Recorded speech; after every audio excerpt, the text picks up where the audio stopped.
अस्सलाम वालेकुम स्टूडेंट्स। आज हमारा 18 लेक्चर है बेसिक फिजिक्स पर, जिसमें हम डिस्कस करेंगे work done by a constant force and a variable force.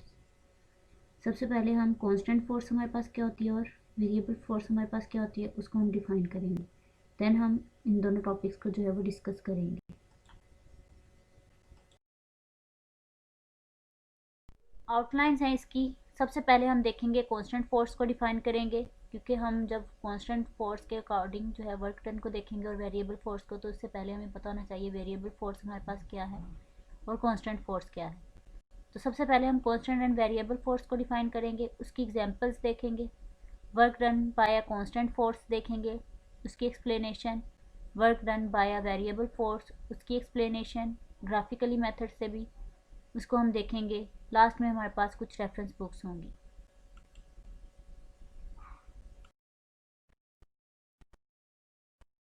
तो वर्क हमारे पास क्या होता है, सबसे पहले हम ये दो तीन डेफिनेशन देखेंगे आर्टिकल स्टार्ट करने से पहले।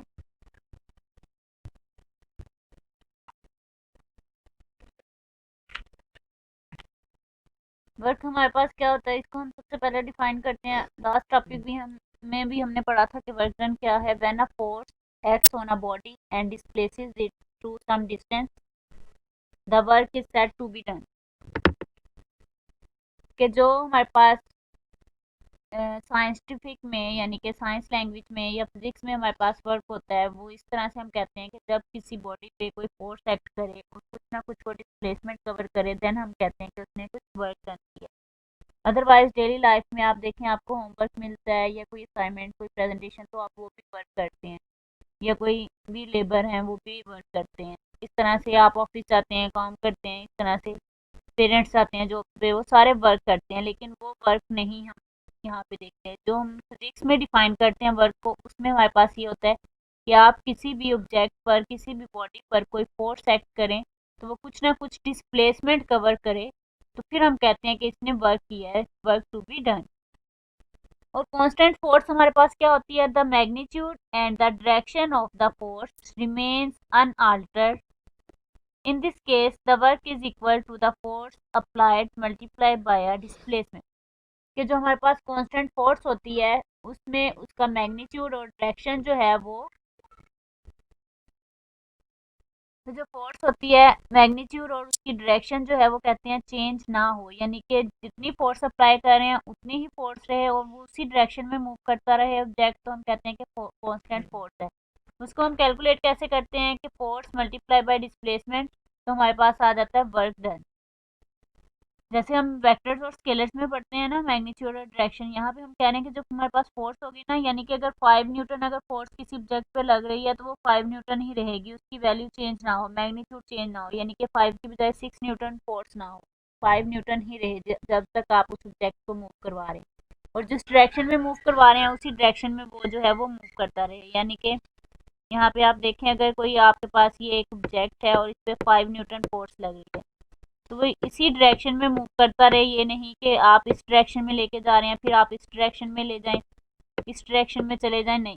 इसी तरह से ये कांस्टेंट जो डायरेक्शन है वो भी सेम रहे, और न्यूटन 5 न्यूटन अगर फोर्स अप्लाई हो रही है तो 5 न्यूटन ही रहे, कांस्टेंट ही रहे, तो इसको हम कहते हैं ये कांस्टेंट फोर्स है।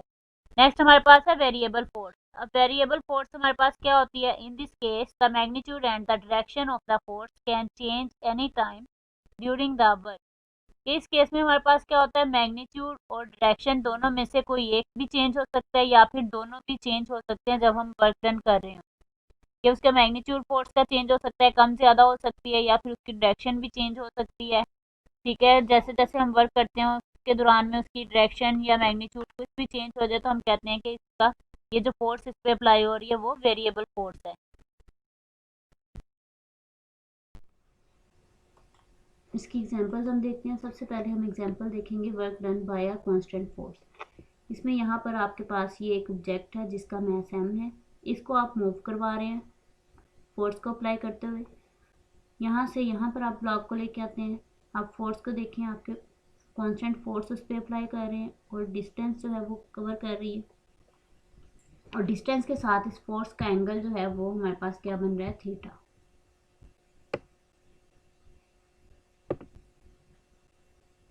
तो ये आपके पास क्या है, फोर्स F।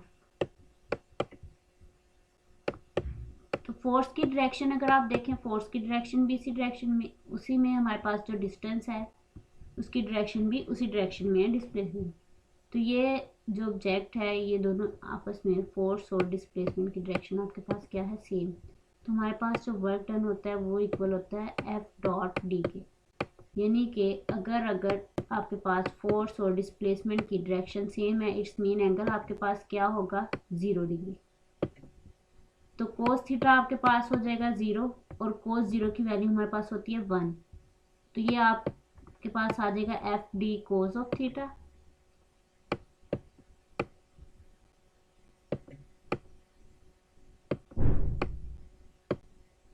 कोस थीटा आपके पास 1 के इक्वल आ जाएगा, तो आपके पास किसके इक्वल वैल्यू आ जाएगी, एफ डी। यानी कि work done by a constant force हमारे पास किसके इक्वल आएगा, एफ डी के।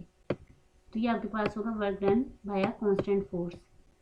तो कांस्टेंट फोर्स का मतलब होता है आपके पास उसकी डायरेक्शन और जो आपके पास डिस्टेंस है उनकी डायरेक्शन क्या होगी, सेम होगी। तो यहाँ पे भी आपके पास एंगल जो है वो थीटा होगा, ठीक है। तो ये आपके पास इसकी एग्जांपल है work done by a constant force. Second हमारे पास एग्जांपल है when a rocket moves away from the earth the work done against the gravity is not constant. कि आप देखें जब रॉकेट जो है वो मूव करता है अर्थ से फ्रॉम अवे, तो उसकी जो वर्क डन होता है अगेंस्ट द ग्रेविटी होता है, क्योंकि ग्रेविटी जो है वो हर चीज़ को अपनी तरफ अट्रैक्ट करती है। तो रॉकेट जो है वो अगेंस्ट द ग्रेविटी जब मूव करेगा तो उस पर जो वर्क डन होगा वो कांस्टेंट नहीं होगा। Gravity is not constant against the work done, क्योंकि ग्रेविटी का एक फील्ड है, उस फील्ड के अंदर जब तक है वहाँ पे स्ट्रॉन्ग फोर्स है, जैसे जैसे वो फील्ड से दूर जाता है उसकी फोर्स जो है वो वीक होती जाती है। इसलिए when a rocket moves away from the earth the work done against the gravity is not constant। तो work done against the gravity constant नहीं रहता। तो ये आपके पास वेरिएबल फोर्स की एग्जांपल है। The force exerted by a spring increases with the amount of scratch. इस तरह से ये भी वेरिएबल फोर्स की एग्जांपल कि जो फोर्स एक्सर्ट करते हैं स्प्रिंग पर वो इंक्रीज हो जाती है जैसे जैसे ये स्क्रैच की अमाउंट जो है वो इंक्रीज होती है। तो ये आपके पास इसकी एग्जांपल्स थी। हमारे पास है work done by a constant force. इसको अगर हम एक्सप्लेन करें, work done on a body by a constant force, इसको हम डिफाइन किस तरह से कर सकते हैं वो हम देखते हैं। As the product of the magnitude of the displacement and the component of the force in the direction of the displacement. इसको हम इस तरह से डिफाइन कर सकते हैं कि ये प्रोडक्ट है किसका, मैग्नीट्यूड ऑफ द डिस्प्लेसमेंट का, कि जो आपके पास डिस्टेंस है डिस्प्लेसमेंट है उसका magnitude, and the component of the force, और फोर्स के कंपोनेंट के। अब फोर्स का कंपोनेंट हम किस तरह से निकालते हैं, आप ये देखें। आप क्या ये फोर्स अगर अप्लाई कर रहे हैं, जैसे अभी लास्ट हमने एग्जांपल्स में देखा कि हम फोर्स अप्लाई कर रहे हैं, लेकिन एक्चुअली में हम फोर्स का कंपोनेंट ले रहे होते हैं कि दोनों एक ही डायरेक्शन में। यहाँ से हम क्या करते हैं, एक परपेंडिकुलर ड्रॉ करते हैं फोर्स से डी पर। तो जब परपेंडिकुलर ड्रॉ करते हैं तो ये जो आपके पास वैल्यू आ जाती है ये फोर्स का कंपोनेंट होता है in the direction of displacement. तो ये हमारे पास होता है equal to F cos of theta. तो इस तरह से F cos of theta, F और डी जो है आप एक ही डायरेक्शन में ले रहे हैं, इसलिए हमारे पास जो एंगल होता है वो 0 डिग्री हम लेते हैं कि फोर्स का कंपोनेंट हम ले लेते हैं और डिस्टेंस ले लेते हैं। तो ये F dot D, F D cos theta आ जाएगा। तो ये एफ कोस थीटा आप उसका कंपोनेंट अगर फोर्स का लेंगे डिस्प्लेसमेंट की डायरेक्शन में, ये डी। अगर मैक्सिमम वैल्यू फाइंड करनी है तो मैक्सिमम हमारे पास work done by a constant force कब होगा, जब कोस थीटा जो है वो हमारे पास क्या होगा, 0 डिग्री। यानी कि कोस 0 हमारे पास 1 होता है, इसलिए हमारे पास मैक्सिमम वर्क डन आ जाएगा एफ डी। तो ये हमारे पास है work done by a constant force. Next हम देखेंगे ग्राफिकली हम किस तरह से रिप्रेजेंट कर सकते हैं किसी कांस्टेंट फोर्स को। लेट्स सपोज कि एक कांस्टेंट फोर्स है जो एक्ट कर रही है थ्रू अ डिस्टेंस टी पे। उस इवेंट को हम सिंपल यहाँ पे ग्राफ में जो है वो शो कर रहे हैं कि किस तरह से हम रिप्रेजेंट करेंगे। The distance is normally plotted along x axis and the force along y axis. कि जब भी हम कोई डिस्टेंस लेते हैं, डिस्प्लेसमेंट लेते हैं, डिस्टेंस लेते हैं, उसको हम एक्स एक्सिस के अलोंग लेते हैं और जो फोर्स होती है वो वाई एक्सिस के अलोंग। क्योंकि आप देखें जब आप किसी चीज़ को मूव करवा रहे हैं या कोई कांस्टेंट फोर्स के साथ कोई चीज़ मूव कर रही है तो वो नीचे हॉरिजेंटली मूव कर रही होती है और फोर्स आप उसके ऊपर लगा रहे होते हैं, ठीक है। तो इसलिए फोर्स को हम जो है वो ऑलवेज हम परपेंडिकुलर लेंगे और डिस्टेंस को जो हम हॉरिजेंटली एक्स एक्सिस के अलोंग लेते हैं और फोर्स को वाई एक्सिस के along. In this case as the force does not vary the graph will be horizontal straight line. अब देखिए कि फोर्स हमने कहा कि वो वेरी नहीं कर रही, यानी कि कांस्टेंट है। वेरी का मतलब कि वो चेंज हो रही है, लेकिन यहाँ पे हम बात करें कांस्टेंट फोर्स की। तो जब कांस्टेंट फोर्स है तो फिर हम उसको एक लाइन से ये जो है वो शो करें कि ये अगर आपके पास लेट्स सपोज फोर्स है तो ये कांस्टेंट है हर पॉइंट पे, ये आपके पास डिस्टेंस है। तो ये एक सिंपल स्ट्रेट हॉरिजेंटल लाइन से हम इसको शो कर सकते हैं अगर कांस्टेंट फोर्स है। If the constant force F and the displacement D are in the same direction, अगर फोर्स एफ और डिस्प्लेसमेंट सेम डायरेक्शन में है then the work done is F D. तो वर्क डन हमारे पास क्या होगा, एफ डी होगा। बिकॉज आप लोगों को मैंने यहाँ पे बताया हुआ है कि जो हमारे पास वर्क डन होता है उसका फार्मूला हमारे पास क्या होता है, W is equal to F dot D. तो एफ डॉट डी आपके पास फार्मूला है, तो जब दोनों जो है वो एफ डॉट डी आएगा यहाँ पर, इसको हम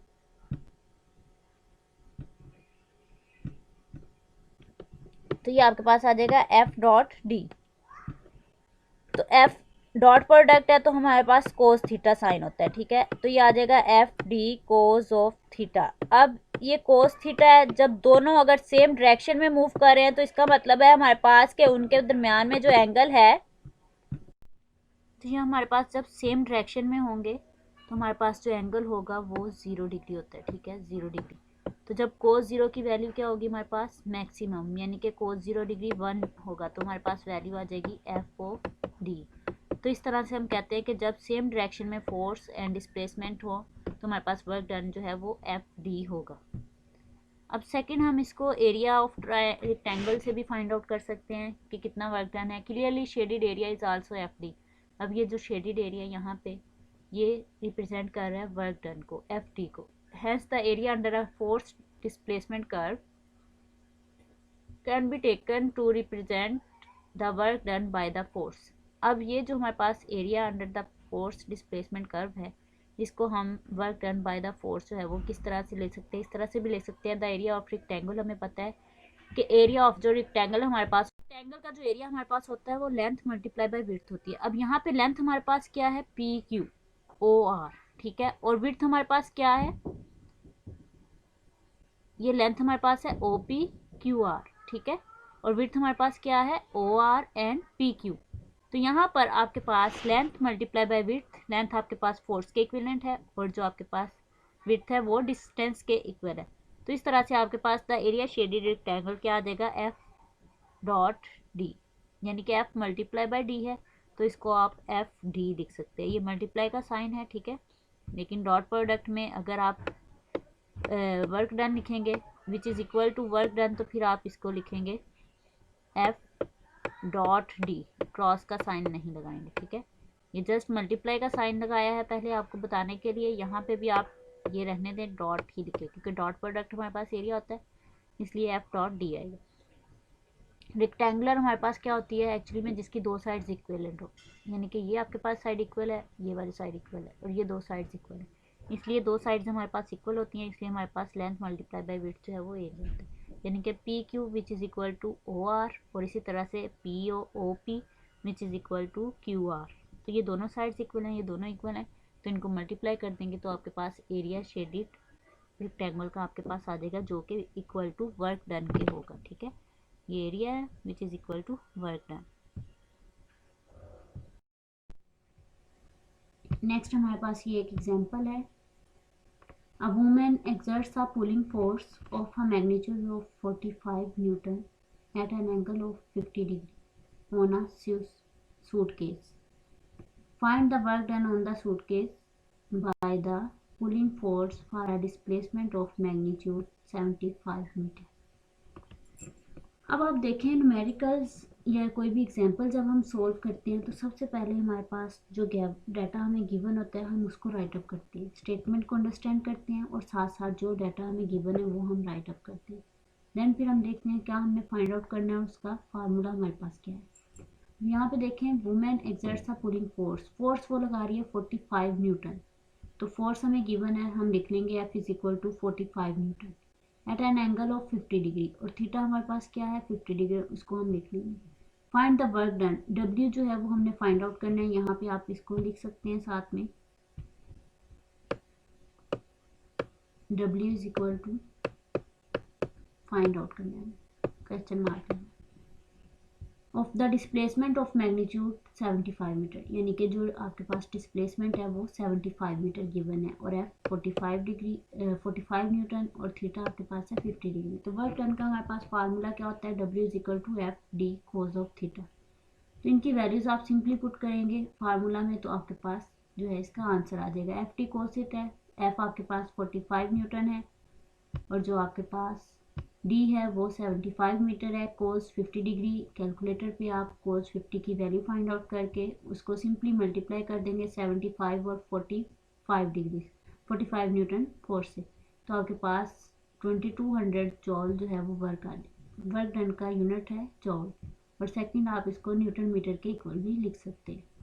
तो ये आपके पास इस तरह से कोई भी एग्जांपल आपको वर्क से रिलेटेड आती है, आपने उसमें वर्क डन फाइंड आउट करना है, या force distance find out, displacement find out करना है, आपको जो वैल्यूज गिवन है, तो आप इस तरह से इसको फाइंड आउट कर सकते हैं। इससे रिलेटेड आप एग्जाम्पल ज़रूर कीजिएगा, उसमें कोई प्रॉब्लम हो आपकी प्रैक्टिस के लिए तो आप उससे पूछ सकते हैं।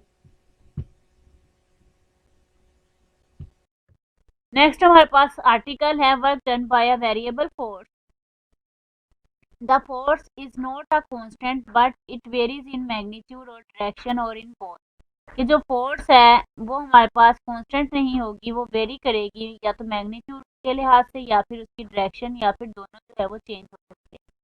यहाँ पे हम कंसीडर करते हैं, consider a particle which is move from point A to point B by the action of a variable force, कि हम कह रहे हैं कि कोई एक पार्टिकल है जो कि मूव कर रहा है, पॉइंट ए से पॉइंट बी तक जा रहा है, उस पर कोई वेरिएबल फोर्स अप्लाई हो रही है। अब यहाँ पे ये देखें फिगर में, ये पॉइंट ए है, अब यहाँ से इस तरह से ऐसे मूव करता हुआ ये पार्टिकल जो है इस तरह से जा रहा है पॉइंट बी पर। अब आप देखें पॉइंट बी पर पहुँचते पहुँचते उसकी फोर्स कभी कम कभी ज़्यादा इस तरह से हो रही है, कभी उसका ढलवान जो है वो पहले अप गया है, फिर थोड़ा सा डाउन आया, फिर वो ऊपर को जा रहा है, तो उसकी फोर्स जैसे जैसे ऊपर जाएगा उसकी फोर्स भी इंक्रीज या डिक्रीज इस तरह से होती जाएगी।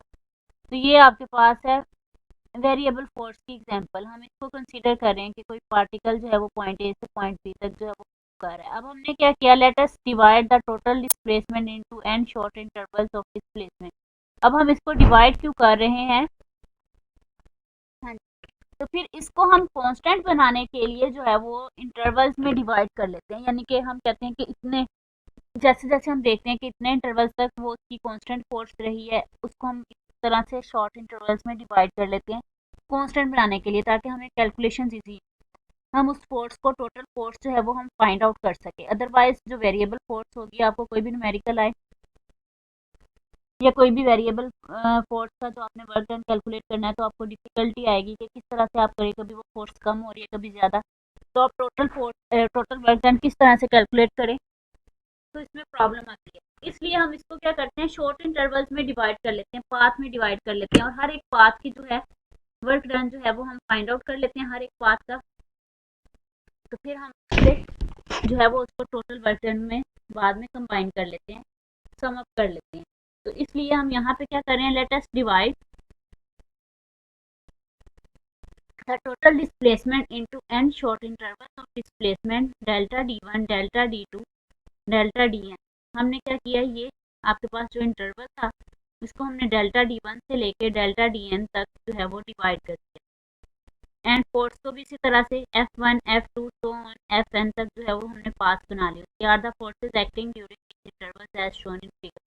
ये फिगर्स में दिखा रहे हैं कि किस तरह से हमने इसको शॉर्ट इंटरवल्स में डिवाइड कर लिया, और हमें पता है जब फोर्स और डिस्प्लेसमेंट इनके दरमियान में एंगल बनता है, क्योंकि वर्क डन का हमारे पास फार्मूला होता है W is equal to F dot D cos of theta. तो एफ डॉट डी है आपके पास, तो डॉट प्रोडक्ट है तो आप कोस जो है वो साइन कोस यूज करते हैं, और एंगल आपके पास थीटा है।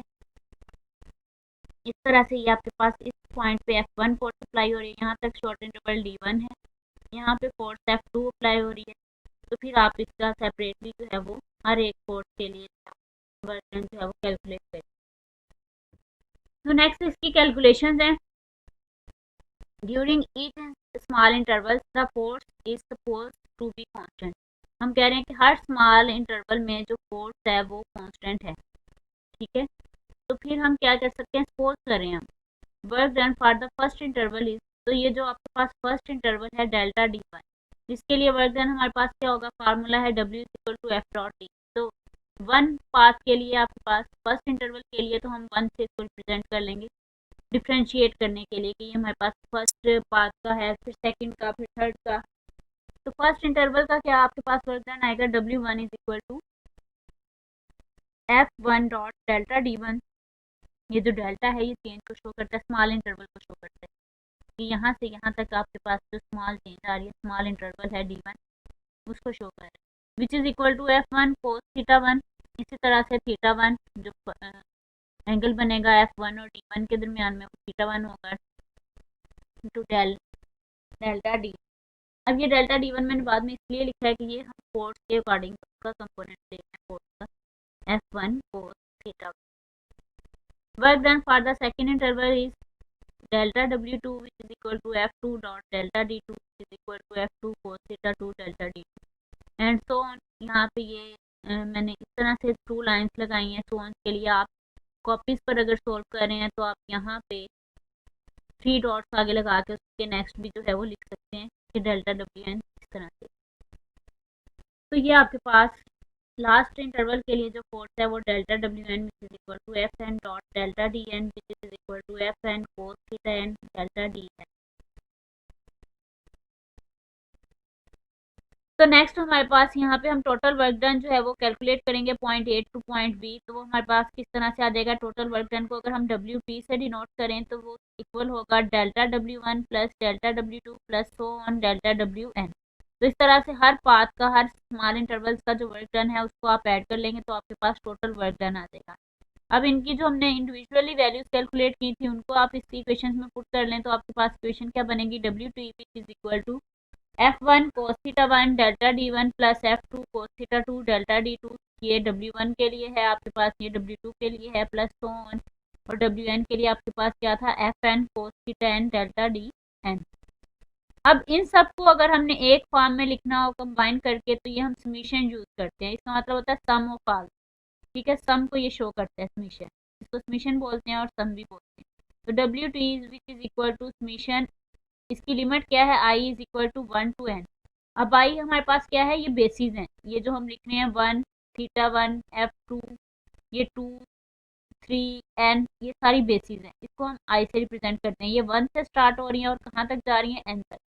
तो इसलिए हम ये कहेंगे सम हम कौन सा ले रहे हैं, आई इज इक्वल टू वन से लेके एन तक का जो है वो सम ले रहे हैं। यहाँ पे हम लिमिट बता देते हैं कि वन से स्टार्ट हो रही है और एन तक जा रही है। एफ ऑफ आई यानी कि ये आई की वैल्यू आप चेंज करते जाएंगे फर्दर जब इसको ओपन करेंगे। ये वन से स्टार्ट हो रही है, पहले वन लिख लेंगे, फिर टू, फिर थ्री, इस तरह सो ऑन एन तक जाएगी। F I cos theta I delta D I. तो ये आप इस तरह से टोटल वर्क डन जो है वो कैलकुलेट कर सकते हैं। नेक्स्ट हमारे पास ग्राफिकल मेथड है इसका कि हम ग्राफिकली इसको किस तरह से रिप्रेजेंट करते हैं, प्लॉट कर सकते हैं। इसी वर्क डन को we can examine this graphically by plotting F cos theta versus D as shown in figure. अब ये ग्राफिकली हमने इसको किस तरह से शो किया है, जो हमारे पास फिगर थी कैफ कोस थीटा हमारे पास क्या है, मैंने आपको पहले भी बताया था कि ये फोर्स का कंपोनेंट है। इसको हमने ग्राफिकली हमने क्या किया, दो एक्सिस ले ली, ये आपके पास एक्स एक्सिस है और ये आपके पास वाई एक्सिस है। अब जो एक्स एक्सिस है वो हमारे पास क्या है, डी को रिप्रेजेंट कर रहा है, यानी कि आपके पास जो डिस्प्लेसमेंट है उसको शो कर रहा है, और जो आपके पास वाई एक्सिस है वो आपके पास फोर्स को शो कर रहा है। अब वाई एक्सिस के अलोंग अगर फोर्स का हम कंपोनेंट लेंगे तो ये आपके पास आ जाएगा एफ कोस ऑफ थीटा। तो इस साइड पे हमारे पास एफ कोस ऑफ थीटा और इस साइड पे हमारे पास डेल्टा डी को हमने क्या किया है, स्मॉल कंपोनेंट्स में डिवाइड किया है, स्मॉल इंटरवल्स में। तो वो क्या है, delta D one delta D two delta D. हम सपोज कर रहे हैं कि ये एक पॉइंट है ए, इस पॉइंट से उसकी मूवमेंट स्टार्ट हुई है। ये तो आपके पास एक्स एक्सिस है ना, यहाँ पे ओरिजिन है, लेट्स सपोज। तो यहाँ से इस पॉइंट से उसकी मोशन जो है वो मूवमेंट स्टार्ट हुई है, यहाँ पे कोई ऑब्जेक्ट है, यहाँ से वो बढ़ता हुआ इस पॉइंट पे आ रहा है। अब जितनी फोर्स उस पर अप्लाई हो रही है वो यहाँ पे आप लिख लेंगे, यहाँ पे देखिए कम है, यहाँ पे फिर ज़्यादा, फिर कम। फिर उससे कम, इस तरह से कम होती जाएगी। तो ये हमने एक परपेंडिकुलर ड्रॉ कर लिए, ये एफ जो है वो फोर्स के कंपोनेंट के। ये जो फर्स्ट वाला है वो F1 कोस थीटा 1 है, जो सेकंड वाला F कोस थीटा 2। इसी तरह से लास्ट वाला आपके पास जो होगा वो FN कोस थीटा n होगा। ये जो सेंटर में आएगा थर्ड, इसी तरह से वो F3 कोस ऑफ थीटा 3 आ जाएगा आपके पास। तो इस तरह से हम ग्राफिकली भी इसको शो कर सकते हैं, प्रेजेंट कर सकते हैं। यहाँ पे तो जस्ट हमें वैल्यूज मतलब ये बताए गए ना, वेरिएबल्स हैं हमारे पास एफ और कोस थीटा, डिजिट्स नहीं है, मैग्नीट्यूड नहीं बताया गया फोर्स का। अगर मैग्नीट्यूड बताया जाए फिर भी आप इसको प्रेजेंट कर सकते हैं, क्योंकि यहाँ पे आपको मैग्नीट्यूड पता होगा कि 3 फोर्स है। तो यहाँ पे आप स्केल को ले लेंगे 1 2 3, इस तरह से यहाँ पे फोर्स ले लेंगे, यहाँ पे डिस्प्लेसमेंट ले लेंगे, देन भी आप इसको शो कर सकते हैं। पॉइंट्स को शो कर देंगे कि अगर 2 आपके पास, लेट्स सपोज यहाँ पे 5 न्यूटन अगर फोर्स है, तो डिस्प्लेसमेंट आप कहते हैं कि यहाँ पे 2 है। ठीक है, तो यहाँ पे 2 और 5 को आप इस तरह से ज्वाइन कर सकते हैं, यहाँ पे पॉइंट को शो, फिर नेक्स्ट वाला पॉइंट शो कितनी फोर्स है, इस तरह से भी आप इसको ग्राफ में ड्रॉ कर सकते हैं। नेक्स्ट आपके पास इसकी एक्सप्लेनेशन है, ये जो भी मैंने ग्राफ आपको दिखाया। The value of F cos theta at the beginning at each interval is shown by horizontal line. अब एफ कोस थीटा की जो वैल्यू है बिगनिंग इंटरवल्स में, वो हॉरिजॉन्टल लाइन से शो की गई है, जो ऊपर आपको मैं दिखा रही थी। In order to have an accurate result, we can divide the total displacement from point A to point B into very large number of equal intervals. और सेकंड, हम एक्यूरेट रिजल्ट फाइंड आउट करने के लिए हम क्या करते हैं, total जो हमारे पास डिस्प्लेसमेंट है उसको हमने डिवाइड कर दिया है, ये पॉइंट से बी तक का जो इंटरवल है उसको डिवाइड कर दिया है इक्वल इंटरवल्स में। हर एक का इंटरवल क्या था, इक्वल था। अगर आप डायग्राम में भी देखें तो इक्वल इंटरवल्स में मैंने उसको डिवाइड किया। If delta D approaches to 0, then we obtain an exact result for the work done such that। अब कह रहे हैं अगर डेल्टा डी जो है वो अप्रोचेज 0 कर जाए तो फिर हम एग्जैक्ट रिजल्ट जो है वो फाइंड आउट कर सकते हैं। किस तरह से, W T is equal to, ये लिमिट हम बता देंगे कि जो डेल्टा डी है वो 0 तक आपके पास जाना चाहिए। तो समीशन I1 से n तक है F I cos theta I delta D I. तो इस तरह से आप उसकी लिमिट से भी उसको कर सकते हैं कैलकुलेट। नेक्स्ट यहाँ पे देखें, दस the work done by a variable force is in moving a particle between 2 points is equal to the area under the f cos theta versus b curve between the 2 points A and B as shown in figure। अब ये हम इस तरह से भी बता सकते हैं कि जो टोटल वर्क डन हुआ है पार्टिकल का, वो इस पॉइंट ए से बी तक का ये जो एरिया है इसके दरमियान में, ये सारा उसके वर्क डन को शो कर रहा है। अंडर द एरिया जो है वो, ये जो है वो उसके वर्क डन को शो करेगा। तो इस तरह से भी आप उसको शो करवा सकते हैं कि इस पॉइंट ए से पॉइंट बी तक जो पार्टिकल गया है उसने ये इतना वर्क डन किया है, जो ग्राफ की शेडेड एरिया से शो कर। नेक्स्ट ये रेफरेंस बुक्स हैं, इनसे आर्टिकल्स को आप देख लें। ये हमारा आज का टॉपिक था जिसमें हमने डिस्कस किया work done by a constant force and work done by a variable force. इसमें कोई भी प्रॉब्लम हो आप कमेंट बॉक्स में पूछ सकते हैं। Thank you so much. अल्लाह हाफिज़।